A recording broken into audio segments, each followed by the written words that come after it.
Halo teman-teman semua, apa kabarnya? Semoga semuanya dalam keadaan baik dan sehat hari ini ya. Ketemu lagi dengan saya Feby. Visi saya adalah ingin membantu teman-teman semua untuk mendapatkan versi terbaik dari diri teman-teman sendiri, baik dalam hal kesehatan, kecantikan maupun juga penghasilan. Nah, teman-teman, per hari ini siapa di antara teman-teman yang work from home ya atau bekerja dari rumah ya? Saya pribadi sebenarnya sejak memulai bisnis saya itu ya bekerja dari rumah sebenarnya kebanyakan ya. Jadi mohon maaf kalau ada sedikit-sedikit background anak-anak ya.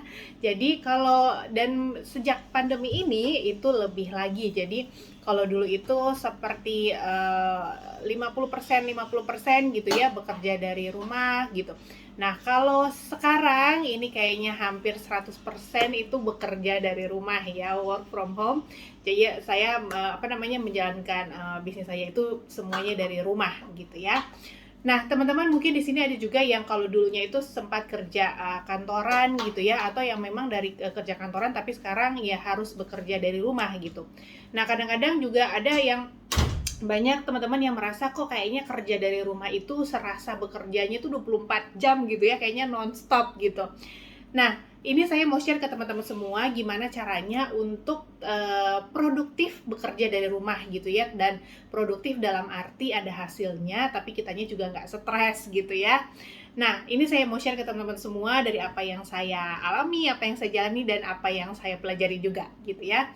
Pertama, nomor satu, teman-teman, jadi tentukan jam kerja teman-teman semua itu di rumah. Jadi misalkan jam kerjanya itu mulai dari misalnya hari Senin sampai hari Jumat atau hari Senin sampai hari Sabtu gitu. Jadi itu kita bisa tentukan jam kerja kita gitu ya. Kemudian kalau misalkan kita memang kerja kantoran, jadi awalnya itu kerja kantoran, kemudian jadinya sekarang harus WFH, diusahakan jam WFH-nya sesuai dengan jam kantor gitu ya, jadi sama, nggak terlalu berubah gitu ya.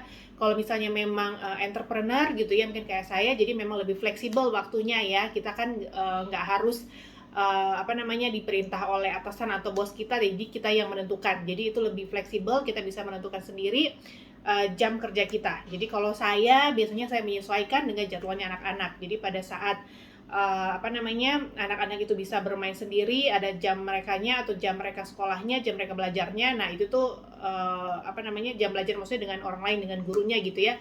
Nah, itu tuh jam saya untuk bekerja gitu ya. Jadi teman-teman bisa atur seperti itu dan usahakan untuk jamnya itu sama. Ya, kemudian usahakan jamnya itu sama, kecuali memang teman-teman ada sesuatu, misalnya teman-teman bekerjanya itu di luar pekerjaan yang harus dikerjakan di rumah, itu ada pekerjaan shift gitu misalkan. Nah, itu bisa bisa diatur ya. Jadi kalau misalnya saya shift pagi, saya kerja di rumah jam berapa jam berapa. Kalau saya shift malam, saya kerja di rumah jam berapa jam berapa. Jadi teman-teman bisa bikin jadwalnya, atur jadwalnya ya. Jadi saya percaya segala sesuatu itu akan berjalan dengan baik kalau kita rencanakan dengan baik juga ya. Nah, kemudian yang kedua, selain tentukan jam kerja, tentukan juga jam istirahatnya ya. Jadi istirahatnya itu jam berapa, kemudian jadi ada jam-jamnya lah bersama keluarga itu jam berapa gitu ya. Kemudian jam untuk waktu main smartphone juga jam berapa. Nah, itu teman-teman bisa bisa atur. Kadang-kadang kita bisa ngerasa, aduh saya tuh udah sibuk banget seharian. Nah, kalau misalnya teman-teman udah ngerasa sibuk banget seharian, teman-teman boleh nih breakdown, bikin jadwal teman-teman itu dari bangun pagi per 30 menit itu biasanya ngapain. Nah, biasa itu kita akan menemukan tuh, oh harusnya tuh aku tuh bisa produktif di jam segini. Harusnya aku bisa ngerjain kerjaanku di jam segini. Jadi akan kelihatan jam-jam yang sebenarnya kita pakai dengan tidak produktif, yang harusnya bisa kita ganti dengan waktu untuk kita produktif gitu teman-teman ya. Produktif dalam arti bekerja gitu. Nah, jadi kita bisa bikin jadwal, jadi hari ini tuh teman-teman tuh bisa bikin jadwal jam istirahatnya selain jam kerja gitu ya. Kemudian kalau misalnya jam untuk, biasa kan kalau kita di rumah itu kebanyakan habis waktunya misalnya googling atau scrolling. Nah, kita tuh bisa menentukan kalau saya kerjanya sudah selesai, baru saya akan scrolling gitu ya. Jadi supaya teman-teman bisa produktif meskipun dari rumah. Kemudian ditentukan juga jam untuk waktu bersama dengan keluarga, misalnya pada saat jam makan bersama gitu ya, misalnya dengan anak-anak atau sebelum tidur atau apa, jadi ada jam-jamnya khusus untuk bersama keluarga ya. Nah, kemudian yang ketiga adalah teman-teman rencanakan agenda harian. Jadi kadang-kadang kan kita itu punya event-event atau punya kegiatan-kegiatan yang mungkin setiap hari beda. Misalkan hari ini tuh ada rapat penting dengan siapa, ada meeting online atau ada training, ada apa gitu ya. Jadi seyogyanya seharusnya kita tuh setiap malam menyusun nih, besok itu ada agenda penting apa atau ada hal-hal apa yang kita prioritaskan untuk kita lakukan segera dan itu harus dilakukan besok gitu ya. Jadi menyusun agenda harian teman-teman ya, sebaiknya itu disusun pada malam sebelumnya. Jadi kalau kayak hari ini tuh dari semalam tuh kita udah nyusun hari ini tuh saya mau ngapain aja gitu, apa yang penting yang harus dilakukan itu ditulis gitu ya. Kalau saya itu biasanya selalu kemana-mana tuh bawa punya catatan kecil, note kecil gitu teman-teman ya. Jadi dari semalam tuh saya udah tulis hari ini saya mau ngapain 1, 2, 3, 4 gitu. Jadi apa yang penting gitu yang harus saya kerjakan ya.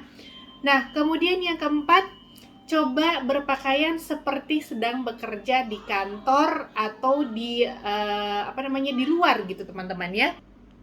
Jadi teman-teman pastinya akan lebih menyenangkan ya kalau misalnya kita itu bekerja itu dalam keadaan state yang baik, semangat yang baik, dan saya yakin biasanya semangat itu akan lebih terasa kalau misalnya kita itu berpakaian yang rapi gitu ya, dandan gitu ya. Jadi kalau saya sangat senang tuh pagi hari misalkan teman-teman sudah dimulai dengan berdoa, bersyukur gitu ya, kemudian kita olahraga gitu ya. Olahraga kan teman-teman tahu bisa menimbulkan hormon happy juga ya.